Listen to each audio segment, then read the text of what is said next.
तो anterior compartment of thigh में की मसल की बात करते हैं तो ये होती है सार्टोरियस मसल। सार्टोरियस मसल सबसे लॉन्गेस्ट मसल होती है बॉडी की और इसको फीमोरल नर्व सप्लाई करती है। ये फ्लेक्शन करवाती है हिप जॉइंट का और ये फ्लेक्शन ही करवाती है नी जॉइंट का भी और लेटरल रोटेशन भी करवाती है लेग का। इसके बाद में आती है क्वाड्रिसेप मसल। क्वाड्रिसेप मसल में ये आती है rectus femoris muscle. Rectus femoris muscle, इसके बाद में ये होती है वोस्टस लेटरालिस मसल। ये वोस्टस लेटरालिस मसल है।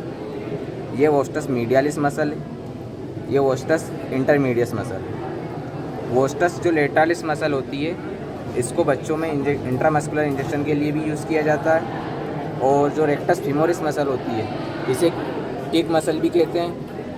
और जो वास्टस लेटरालिस मसल होती है ये वास्टस में सबसे बड़ी मसल होती है।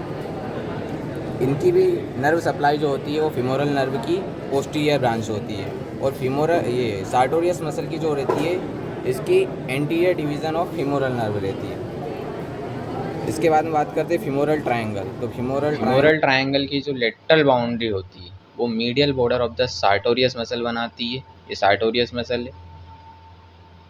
इसकी जो मीडियल बाउंड्री होती है वो बनाती है medial border of the adductor longus muscle. ये अडक्टर लॉन्गस मसल है। इसका जो बेस रहता है बेस बनाता है इंग्वाइनल लिगामेंट। इसका जो अपेक्स रहता है वहाँ पर मीडियल और लेटरल बॉर्डर क्रॉस करती है, वहाँ अपेक्स बनता है इसका। इसका जो फ्लोर होता है वो 4 मसल से मिलकर बना होता है। लेटरल टू मीडियल साइड में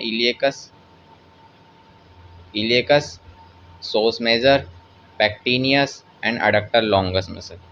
अब यदि बात करी जाती है ये अडक्टर लॉन्गस मसल होती है, इसके नीचे होती है अडक्टर ब्रेविस मसल और अडक्टर ब्रेविस के भी नीचे होती है अडक्टर मैग्नस मसल। सबसे मीडियल साइड में होती है ग्रेसियालिस मसल। ये ग्रेसियालिस मसल है। Thank you, keep watching, like and subscribe for more videos and share with your friends.